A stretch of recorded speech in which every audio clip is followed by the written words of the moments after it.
Lights are on at Fenway. It's kind of muggy, but a little cooler than it was yesterday. And out on the mound, Tom Seaver. No introduction needed as far as Seaver and these Mariners are concerned. As Ned told you, 0-2 against them this year. 1-0 in a Red Sox uniform since coming on from the White Sox. In that previous outing in that Red Sox uniform, 9 hits given up in 7 innings, 4 runs. He walked a couple, struck out a couple. And right now they're asking him to kind of keep these Mariners off the Red Sox back. As you said earlier, you don't expect to have to be pressured a little bit to win 2 out of 3 from them, but that's exactly what you're faced with here on this Sunday afternoon. First man up will be John Moses, the center fielder, who, if history repeats, will double right here in the first inning. He's led 2 games off with a base hit, a double. Facing Tom Seaver, who is 1-3 against Seattle in his career. Fly ball toward left, and Rice is there. This time Moses will not get his left center field double. 1 out. Tom has faced the Mariners 4 times prior to this one in 2 years, and is 1-3 against them with a 6.33 earned run average. Temperature is 74 degrees. Here's Phil Bradley, the left fielder, with a .259 mark. Had a single and a double last night after being held hitless in the first game of the series. Strike 1.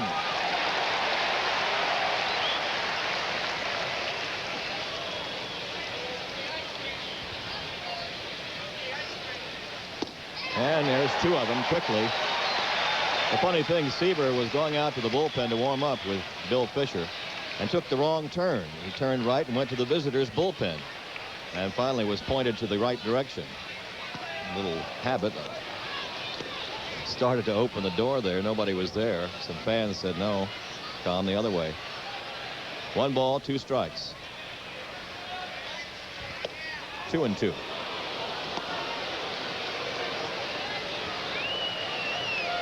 Seaver, through his career, as you know, a no-nonsense pitcher. He works a quick ball game, and when he's on, there's strike 3 to Bradley. Check swing, called out on strike.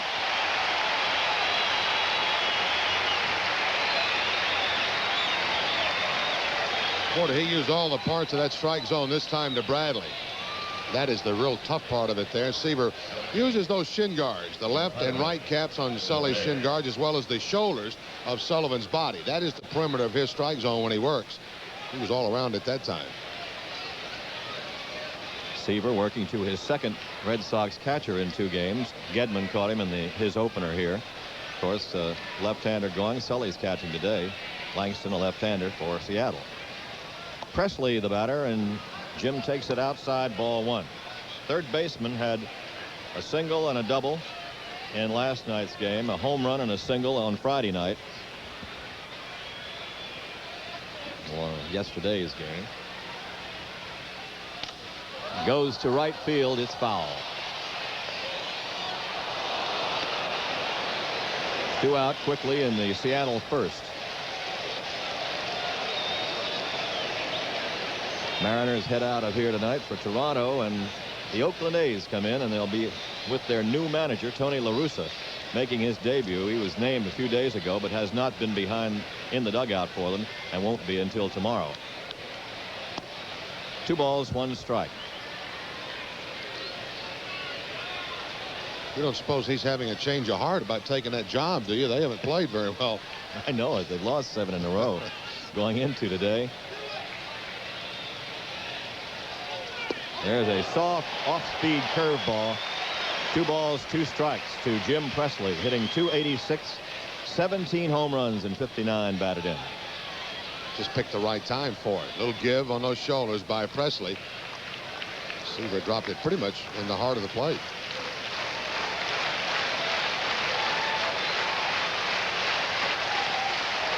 Fouls the breaking pitch into the crowd.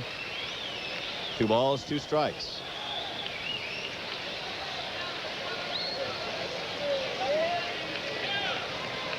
The Oakland A's, who will be coming in here tomorrow, are at Milwaukee this afternoon. They're underway, no score after 1.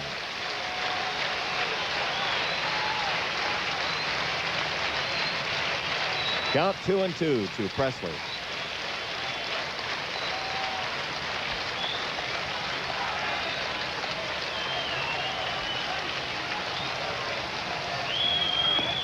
Now a full count, 3-2. Presley impresses with that good quick stroke of his, the home run bat, now newly acquired, and his ability to hit very well to all fields. Foul ball. 3-2. Yankees lead the White Sox 2-0 in the second inning on a Winfield homer.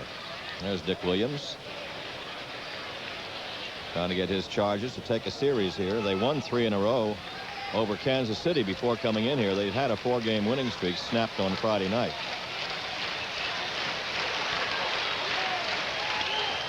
Off to the right side again. Foul. 3-2.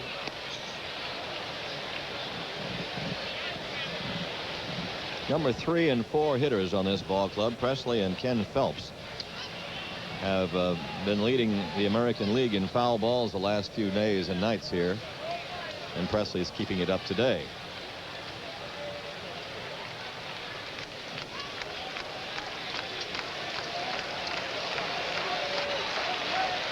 Got him. 2 strikeouts in the first inning for Seaver.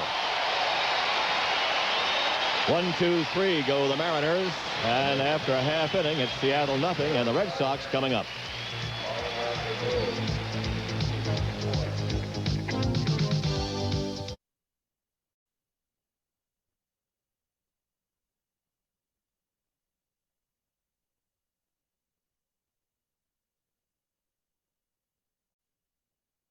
Ed Kranepool is coming up now to lead it off for the Mets,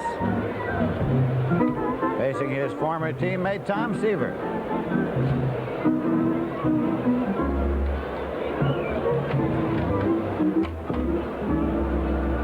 Kranepool is hitting .275. He has 10 homers and 27 runs batted in.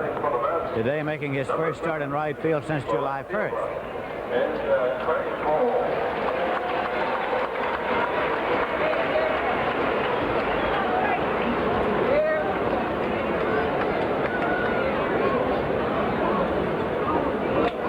Strike one. John Milner's on deck.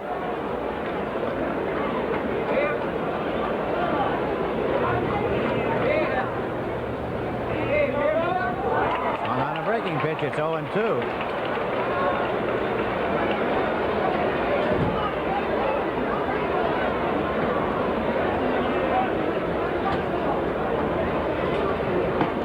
Struck him out on 3 pitches. Third strikeout for Seaver, and he struck out 3 in a row. That brings up John Milner. Milner is hitting .264. He has 10 homers and 48 runs batted in. The Reds are out front by a score of 1-0.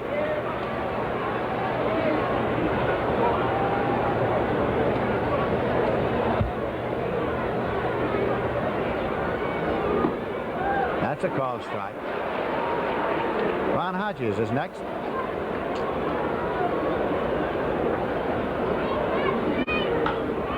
It up. First baseman Dan Driesen in foul territory, and second baseman Joe Morgan calls him off and makes the catch. 2 away, and that'll bring up Ron Hodges, hitting .308 with 1 homer and 3 runs batted in. He's had 20 hits and 65 times at bat. He has been used sparingly this year in the lineup this afternoon to get that left-hand bat in there against right-hander Tom Seaver. John Stearns is still hampered with a bruised elbow.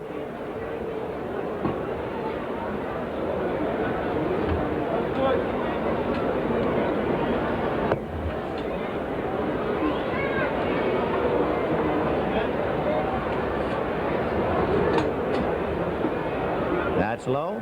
It's 1-0. On deck, Lee Mazzilli.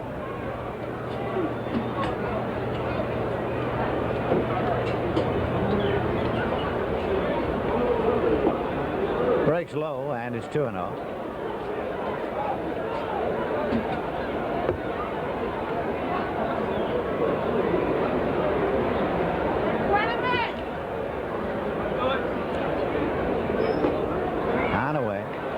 3-0 now to Hodges. Mets have not yet had a base runner. Seaver has retired 5 consecutive batters.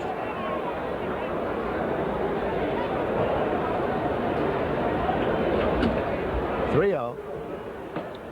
In for a strike. It's 3-1.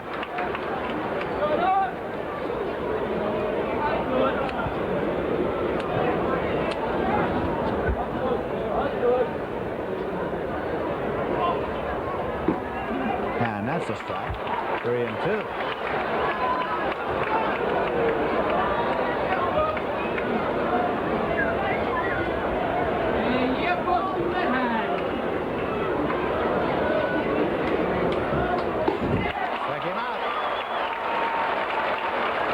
Seaver gets 2 more strikeouts. He's retired 6 batters and struck out 4.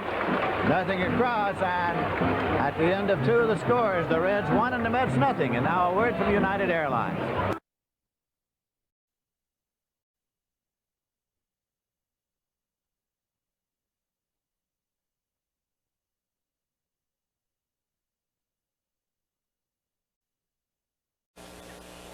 Tom Seaver working on Steve Sax, and a good change. Swung on and missed, as you see. 0-1. Saxy grounded out to short. 0 for 1. Hitting .295.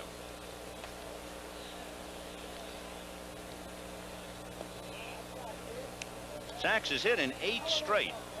That's his longest streak of the year and of his career. You might remember last year he had hit in 7 straight.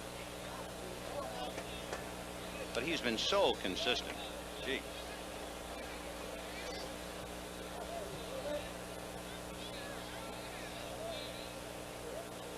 Slow curve outside, ball 2.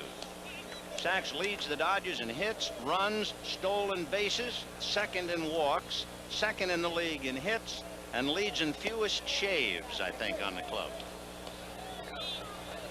3-1.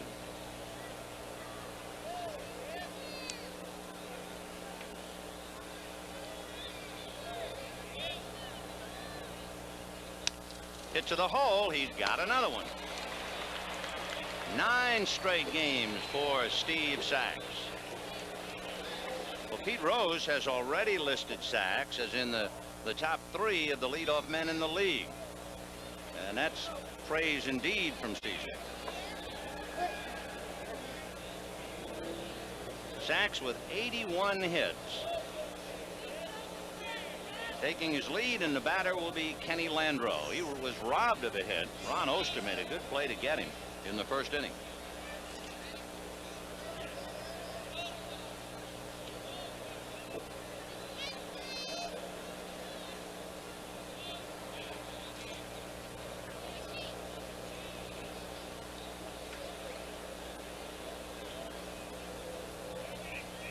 Landreau with Renicky to follow.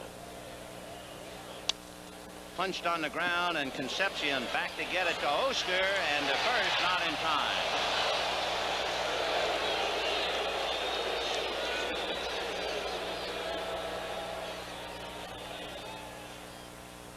So Landreau forcing Sax, and with 1 out, Ron Renicky coming up.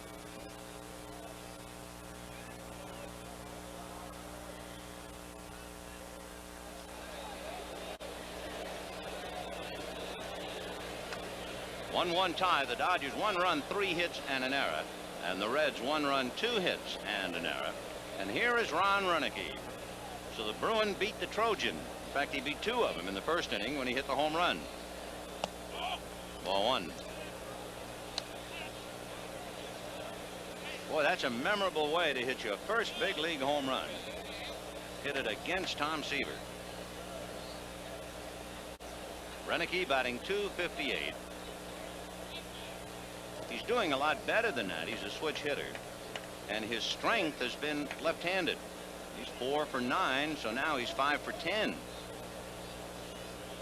And there goes Landreau. The pitch, a strike. Then Gorder's hurried throw in the dirt. So Kenny Landreau steals second. He's now 11 for 15. He's a good base stealer. Good slide. He didn't give Concepcion anything to tag either.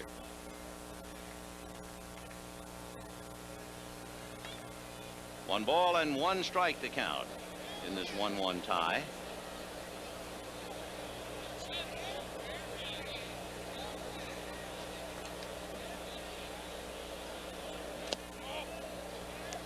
Two and one.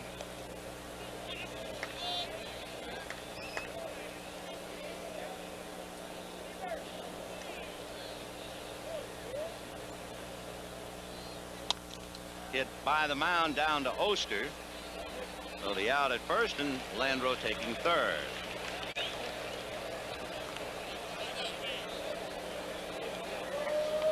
The Dodgers all year have been leaving a lot of men on base, and particularly have they been unable to come up with a truly clutch hit. That base hit with 2 out and a man in scoring position. Well, let's see how Guerrero faces the challenge. With a tendency to uppercut, Manny Mota's trying to get him to swing down on the ball, and he lifts a fly ball into left center field, and Vail will catch it. So they leave a runner at third, and at the end of 2.5, a 1-1 tie.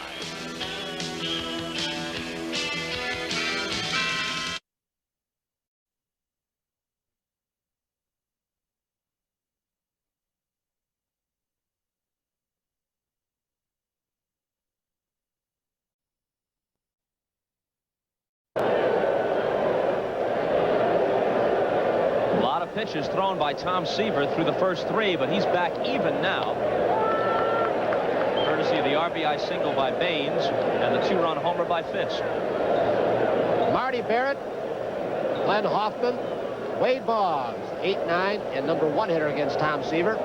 Seaver had a particularly rough first inning.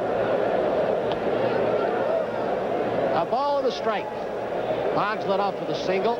Evans a single. Rice walked. Easter struck out. Tony Armas doubled as Kittle crashed into the left field wall, had to leave the ball game. 2 RBIs. Buckner sacrifice fly. Those are the 3 runs scored by the Red Sox. Fouled out of play. 1 ball, 2 strikes. You know, Tony, I almost forgot there. The 4th and the 5th are the innings already affectionately referred to by baseball fans as the Kubek frames. So with the play-by-play, Tony K. In the 3rd, Fletcher led off and doubled in the right field corner. Baines singled him home for 1 run, and then Pudge Fisk hit a towering home run to the upper deck and left center to tie it at 3. Sinker from Seaver on a 1-2 pitch. Nice play by Tim Hewlett, the 3rd baseman. He looks like a pretty good 3rd baseman, doesn't he? Well, he's played some second base. I saw him down in Florida working out at second base when Julio Cruz was recovering from the arthroscopic knee surgery. Nice to have that versatility. As players go down, you want to rest him. If he can play second, he can play 3rd. Fletcher can play any of the 3 infield positions. Salazar played 3rd yesterday, center field today. Glenn Hoffman, he popped to 2nd. So the other time at bat. 9 hits in the ball game. White Sox have 5.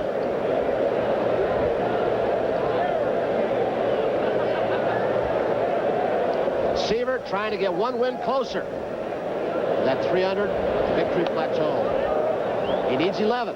See, Pete Rose now with a base hit yesterday needs 83 to pass the immortal Ty Cobb. 2 balls, no strikes to Hoffman.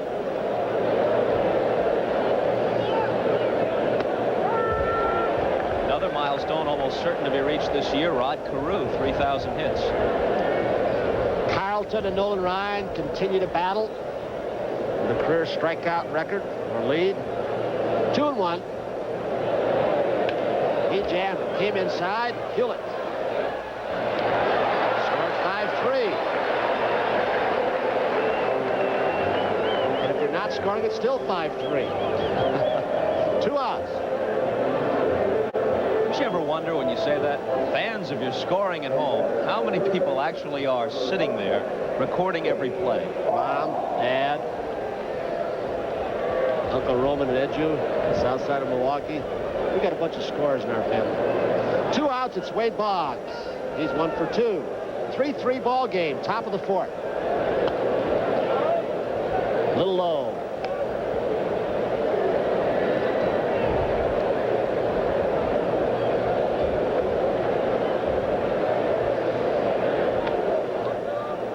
Off-speed pitch, too high and away, 2-0.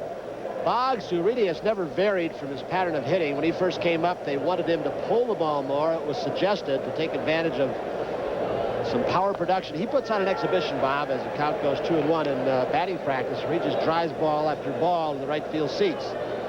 He said, my spot really is getting on base, leading off. Home runs come.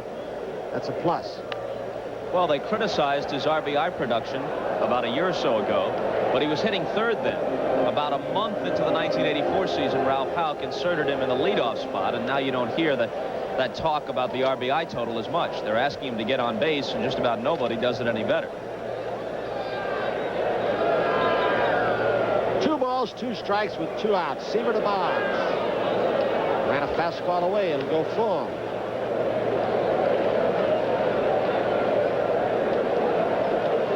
White Sox with a 4-4 one-loss record. 1 game behind Seattle, California, Oakland tied. Little ground ball going to be trumped. Scotty Fletcher. He just barely gets it. So Seaver now's got the sinker ball going. 3 ground ball outs left side. 3 up, 3 down. Bottom of the 4th here in Comiskey Park, Chicago. We're all tied at 3, and we'll be right back after these messages.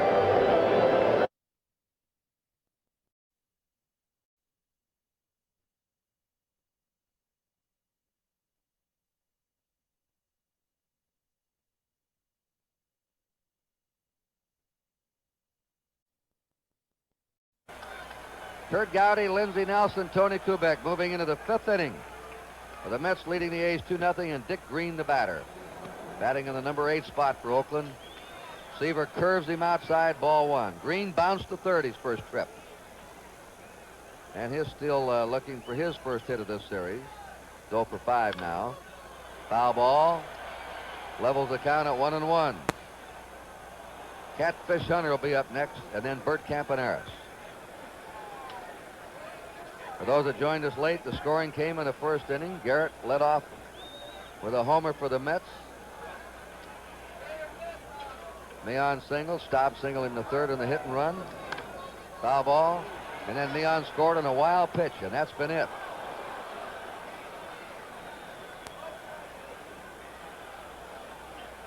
The A's have left 4. The Mets have left 7. 1 ball, 2 strikes to Dick Green. Terrific Tom in.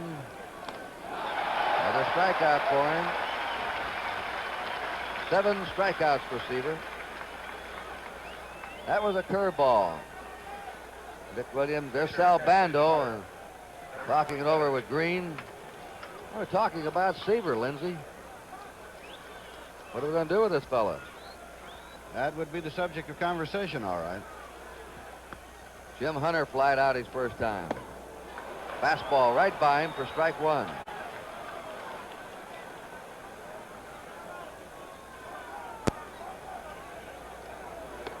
Strike 2, 0-2 to Jim Hunter.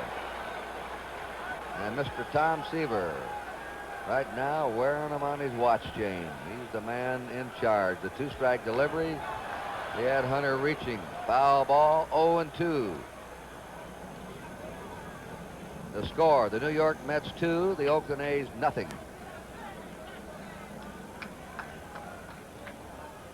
John Matlack will pitch tomorrow night for the Mets, and Ken Holtzman will be going for the A's. They were the 2 opening game pitchers of the World Series. 2 strikes. A ball, 1-2. On deck, Bert Campaneris.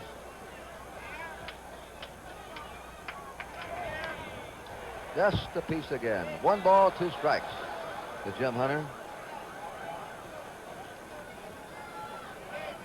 Seaver started twice in the '69 series. He lost the first game 4-1 at Baltimore.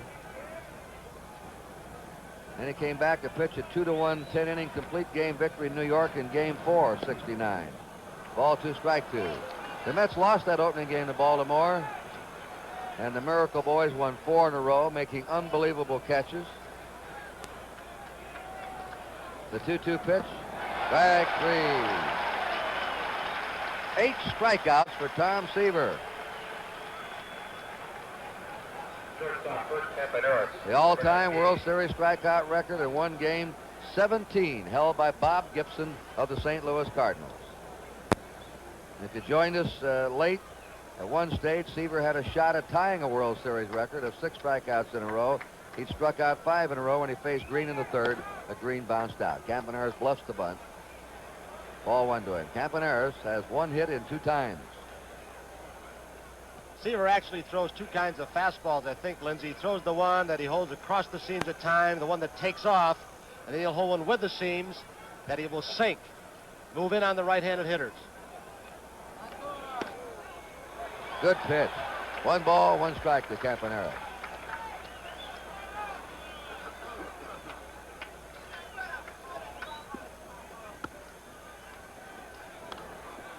Now ball makes the count 1-2.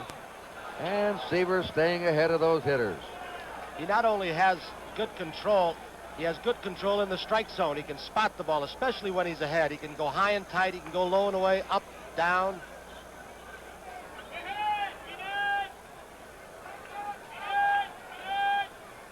Two down, nobody on. 1 ball, 2 strikes to Campaneris. Foul again. You notice as we showed you our handheld shot, how Garrett plays the right-handed batter in tight at third. You have to. 1-2 pitch. 2 balls, 2 strikes. If Campaneris does something, Joe Rudy is the next scheduled batter.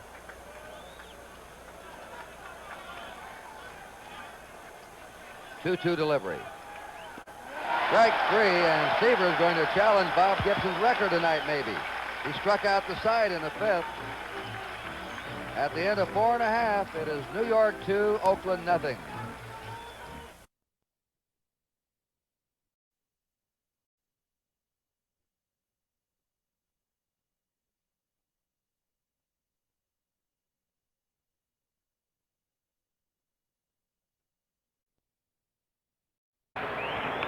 Joe Morgan pops it up. Bud Harrelson squeezes it, and now Rose and Morgan are 0 for 6.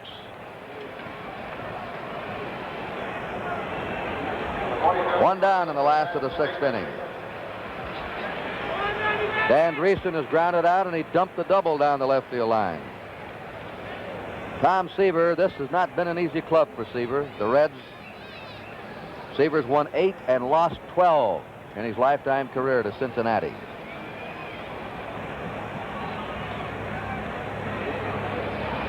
Dreesen fouls it back. 0-1. 1 run, 3 hits for the Mets. No runs, 3 hits for the Reds. The Reds have 1 down, nobody on, last of the 6th inning.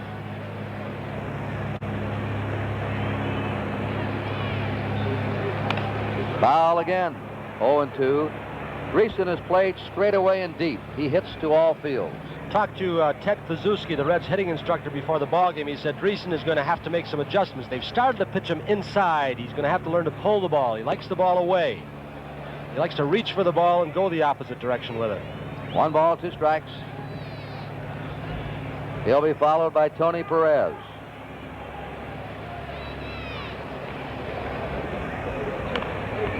Fouls the curve off. 1-2. Pazuski went on to say about young Dan Dreesen that as soon as he learns to pull that inside pitch, he's going to hit a flock of home runs because he's extremely strong.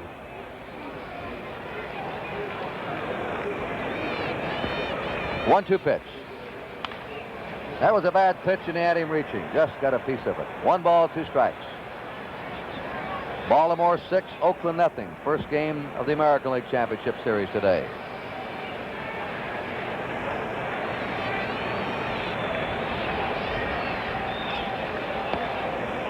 Low fastball. 2-2 to Dan Dreesen. Bench has a double, Dreesen a double, Geronimo a single. Those are the 3 hits off Seaver. And a foul ball again. Curt, Seaver now appears to have, as we look at Perez on deck, Seaver appears to have gone away from that hard fastball most of the time. I think he'll still use it in a strikeout situation, but he seems to be throwing a little bit easier and turning the ball over and trying to sink it to get the ground balls. He's trying to save a little bit, possibly for late in the ball game. He hasn't walked a batter. He's hit one. 6 strikeouts. This will be a 2-2 pitch to Andreessen. He's giving Seaver a workout. Both these playoff games are complete sellouts today and tomorrow.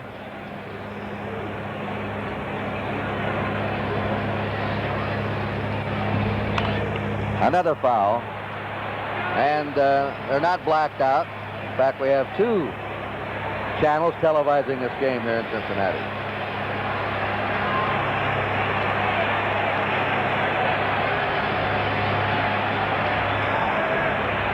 The crowds all year long on this one today, quite a tribute, Curt, to the front office people here in Cincinnati. They've gone out and worked at promoting and merchandising their product. For them to draw over 2 million at home in the smallest city as Cincinnati is extraordinary. Struck him out on a curve. Strikeout 7 for Tom Seaver. Tony Perez is grounded out, flied out. Let's check these strikeouts. 1, 2, 3, 4, 5, 6, 7, 8. Let me correct myself. 8 strikeouts for Tom Seaver.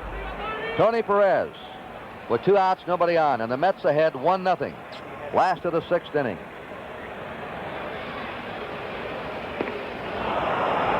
Swinging at that breaking pitch. 0-1. So far, Tom Seaver is wearing him on his watch chain. And Billingham's been just as good since the 2nd inning. Curve again, strike 2. You're right, he's gone to more breaking stuff. See if he tries to pop the fastball by him now.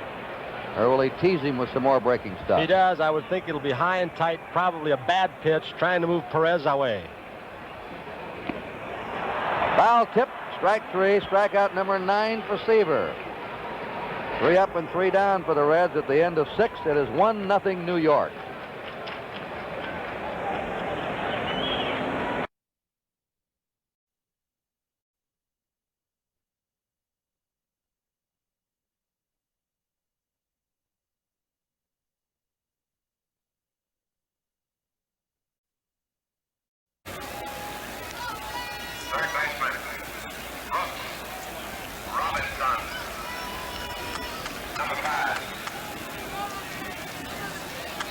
Join us again tomorrow, 12:30 Eastern Daylight Time. We'll start with World Series report. Jim Simpson, Sandy Koufax, and Mickey Mantle. And then Game 5 of the World Series in living color right here on NBC. Brooks Robinson grounded to short and fouled out. 1-0.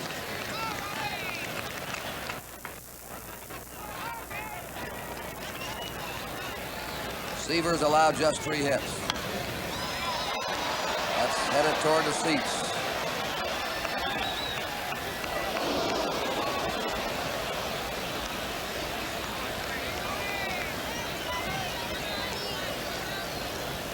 Seaver has struck out 3, walked 2. Blair singled in the 1st. Belanger and Cuellar had back-to-back singles in the 3rd. The Orioles haven't had a hit since the 3rd. Just off the corner, 2-1. Veteran right-hander Dick Hall now is warming up for the Orioles.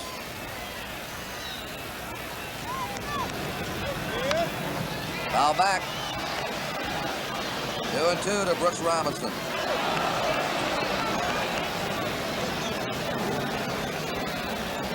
About another 5 minutes, that batter is going to be in the shadows.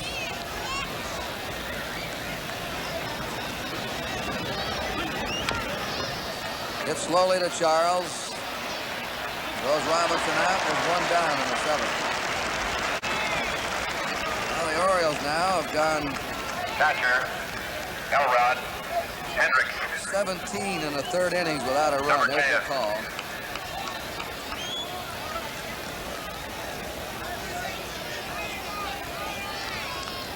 Ellie Hendricks has walked and grounded out.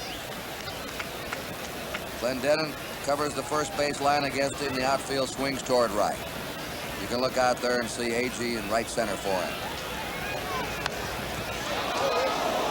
0-1 to Hendricks.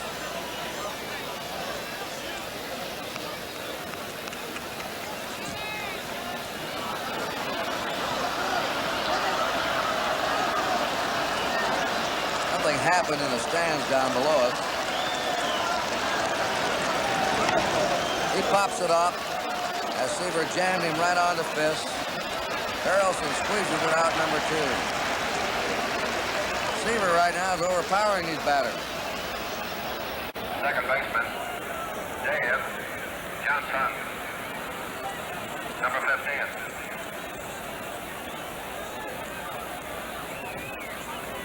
15. Dave Johnson looking for his first World Series hit in '69. Has gone 0 for 8 coming into today. He's forced play and he's flied out to left. 0-1 to him.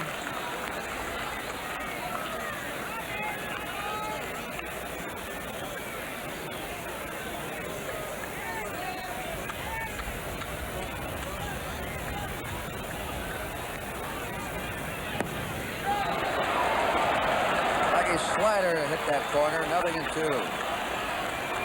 Two left-handers tomorrow, Kuzman and McNally. They were matched up on Sunday in Baltimore. 2 down, nobody on. 1-2 to Dave Johnson. Mets are leading 1-0 in the top of the 7th.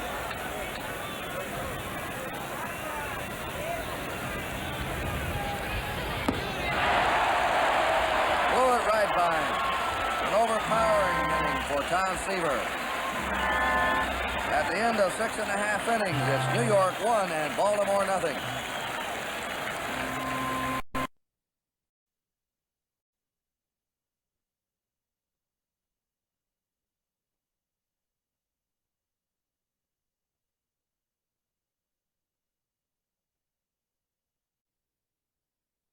Our producer tonight, John Filippelli, is going to have to put up with that corny stuff that Costas left you with last inning starting September 2nd on NFL 84.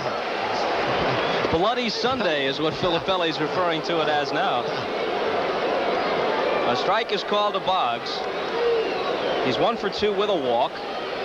Last half of the 8th tied at 2. 2 off-speed pitches. Change up off the breaking ball, and then he just turned the fastball over. On base percentage this year, Boggs led the major leagues last year, sitting in the 3 spot today. Eddie Murray, who has done everything this year, could be heading for an MVP. Alvin Davis out of ASU up in Seattle. Great-looking young left-handed hitter. Ricky Henderson's hurt, I see, too. He jammed. He's missed a couple games now. Jammed his right shoulder. Tom Seaver taking a little more time now. White Sox bullpen continues to work.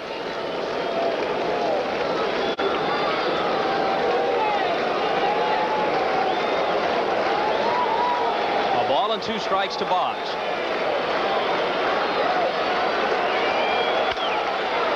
Chopped up the middle.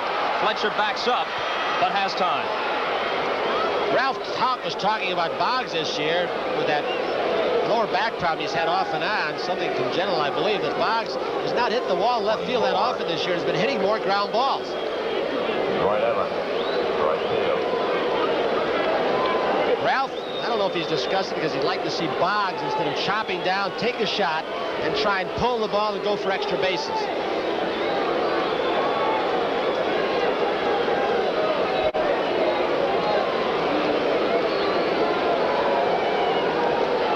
Evans is 0 for 3. Not anymore. A whistling line drive into center field for a base hit. Tom Seaver, the man who every year since he's been in baseball has gotten baseballs at the beginning of the year, cut them all apart, examined the contents. He says the centers are harder, they're wound tighter, and yes, folks, he believes the balls are livelier. He said, I can tell not just on the length of home runs, and he's been hurt by home runs this year, but by how fast the ball gets back through the box. Seaver has allowed 19 homers this year, as has his teammate Lamar Hoyt. His whole staff's allowed a lot. 92 home runs given up by this staff this year. The Red Sox have allowed less. They've got a less experienced staff. And pitching in a smaller ballpark for half their ball games. The 19 homers allowed by Seaver, one of the highest figures in baseball.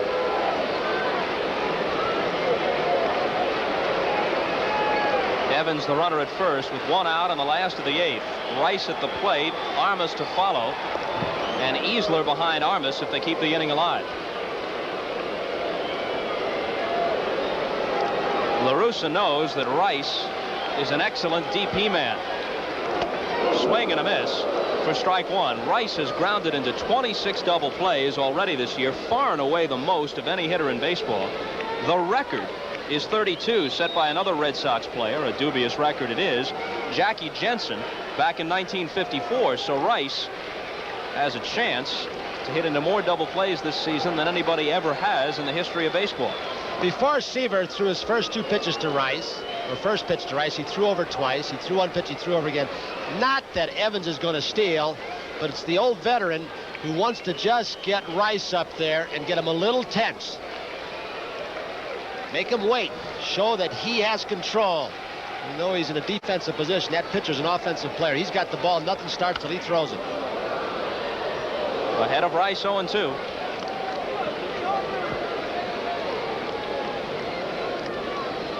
Seaver's still getting the fastball up there. We don't have a radar gun. Sometimes those are overrated and they vary in speed according to the gun and the conditions sometimes, but he looks like he's still throwing up near 90 miles an hour.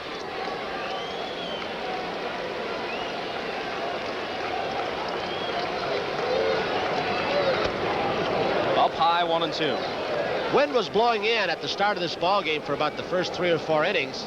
May have kept 1 ball off the wall. Now there's virtually none. The flag dead.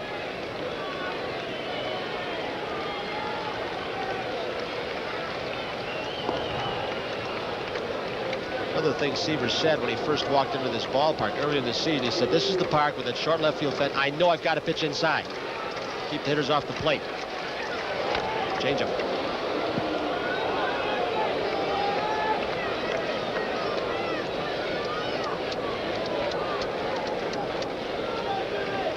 One of the great souvenir stands to be found anywhere in baseball, right across the street from Fenway.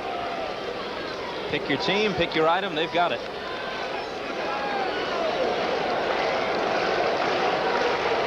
And the 1-2. Outside, and it gets away from Fisk. Wild pitch, second in the ball game, thrown by Seaver. Tom dropped down from the side and tried to throw more of a sweeping curveball, tried to get Rice to go fishing for a pitch a couple feet out of the strike zone. And now Evans in scoring position in this 2-2 ball game. Ball is catchable by Fisk. We've told you that the injury to his groin has not only hurt him with his bat, but it's hurt him as far as movement behind the plate. Pass ball given to Fisk.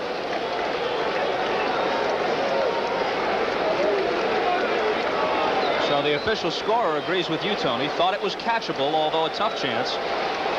And Fisk is given the pass ball.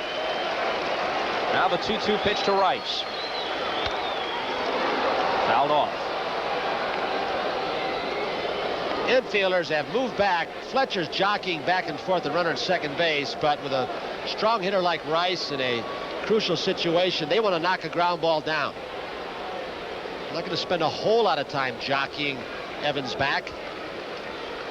Giving him a lot of room. He can get a good lead and a good jump. Baines with a good throwing arm in right field.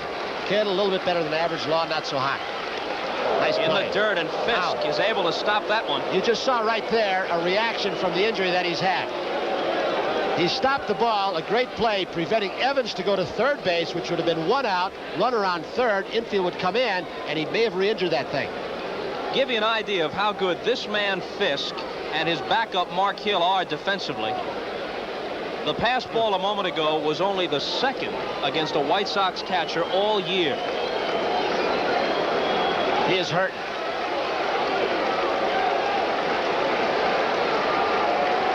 After getting ahead of Rice 0-2, the count is now full. And the payoff from Seaver. Fletcher. Evans retreats to second, and that's the second out. Seaver threw a perfect pitch. Slider down and away. Just got Rice on the end of the bat. Rice thought he had a pitch middle of the plate that he could pull. When he started after it, broke late and very sharply.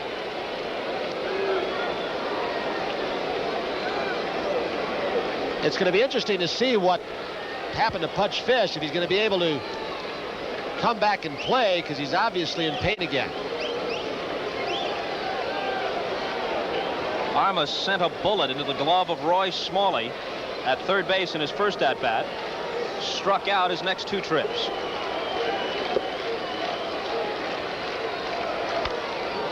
Pops this one foul.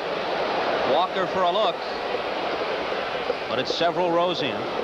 The guy who's almost 40, Seaver, pitching into the 8th inning against a tough lineup, one of the toughest in baseball, and he's still got that much left on his fastball. Still had the fastball by Armas. Well, in his last 2 starts, a week ago Saturday on NBC against Baltimore, he went the distance, 3-2 victory over the Birds, then 8 shutout innings in his most recent performance, and with relief help from Jerry Don Gleaton, beat the Indians 3-0 on the combined shutout. A 1 pitch, inside 1-1.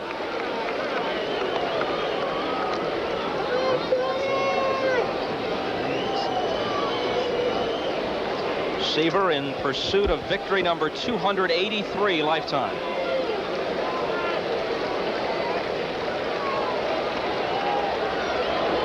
Look at him. He unloaded a hard one, didn't he? He thought he may have felt Armas sneaking out over the plate and threw what may have been the hardest fastball he's thrown in this ballgame, and really flipped Tony Armas. We talked about Seaver always going back to the basics. He's one of the all-time high and tight, low and away pitchers. I don't mean that close all the time, but getting the ball in the guy's kitchen.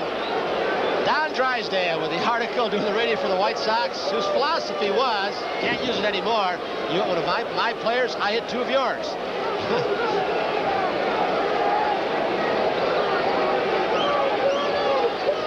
Seaver's got that pitcher's mouth. He always talks mechanics and follow through and getting down low. Look at the groove he's worn. A little spot where he drags the knee and the right foot. It's a streak, an indentation in the from the rubber to that slot. Just like a golf swing, his delivery is the same almost every pitch. And Armas go. They check at first base. Didn't need it. Shulak called it on his own. Didn't ask for help from first base umpire Terry Cody. Shulak raised the right hand. Seaver now checking the count. They had 3-1. Now he said, yep, 2-2. Changes what he might want to do. Still has another pitch to waste if he wants to.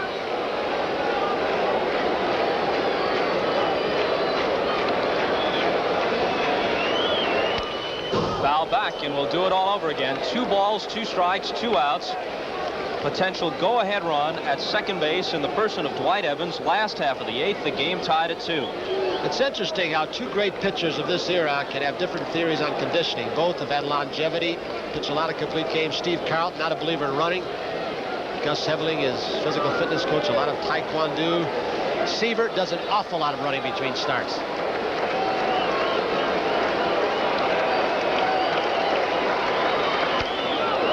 Fought it off and got a piece of it. Funny looking sinker, wasn't it? He had Armas fooled. He was lucky to stay alive.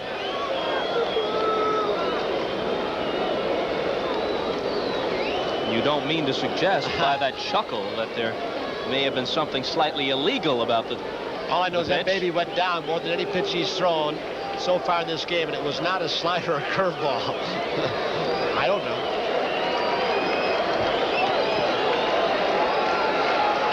The 2-2 again from Seaver to Armas. Oh, man. He was able to hold up. A big breaking ball. Seaver going to his mouth, but he was off the dirt surface.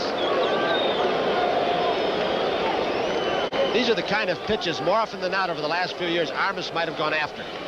One of the reasons his average is almost skyrocketed. I'd say going from 218 to 283 is skyrocketing. Yeah.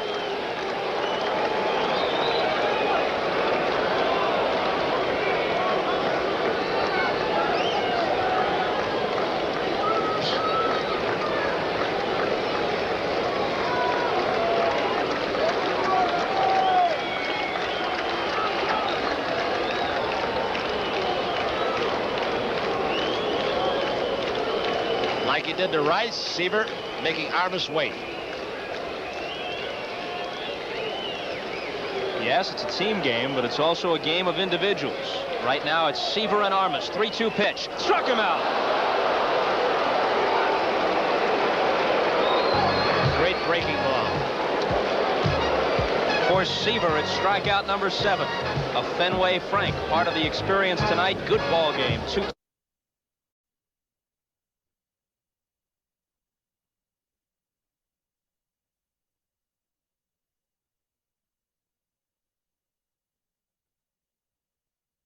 Now 2 hits, and to cap off the day, 2-run single in the 8th inning. Up the middle, and Knight could not get to it. That is hit number 3. Cash drilling one up the middle. So Dave Cash, the base runner, and the batter look like he hits the ball is Chris hard. Spire. He hits the ball on the end of the bat, Marvin. It just gets by Tom and goes into center field. He didn't hit the ball good.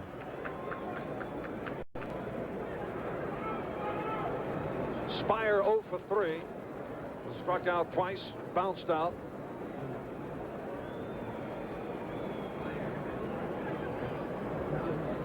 The Reds with a run in the 1st, a run in the 4th, and a home run by Foster, and 4 in the 8th. Spire takes it out of the corner. He looks like he's throwing as good now as he did in the first few innings. He's the kind of pitcher that gets stronger and stronger as the game goes on. If you don't get him early, you're going to have a difficult time with him. And when Seaver is going well, he likes to work fast, and as a result, this is a quickie ball game. 0-2 on Spire. It's really a pleasure to play behind him because you're in the game all the time. You know he's going to be around the plate. He's a pitcher that pitches fast. He wants to get the ball and just throw it, and it's good to play behind him. Reds obviously looking for 2.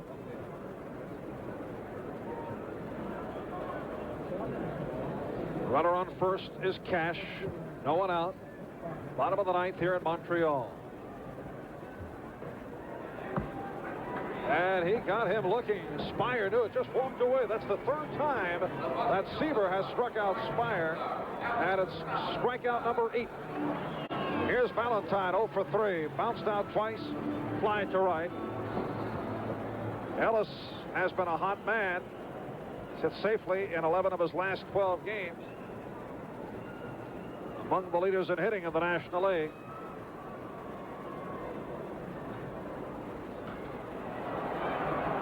Down the right side with Griffey in pursuit, but it bounces foul down near the bullpen. Griffey gave it the chase, as did the second baseman, Knight. Strike 1 the count on Valentine. Perez on deck. At Shea, they're now in the 9th inning, and the Astros, who came from behind, lead the Mets 4-3. Pittsburgh did not score in the 1st. Giants are batting. Halicki against Keeson.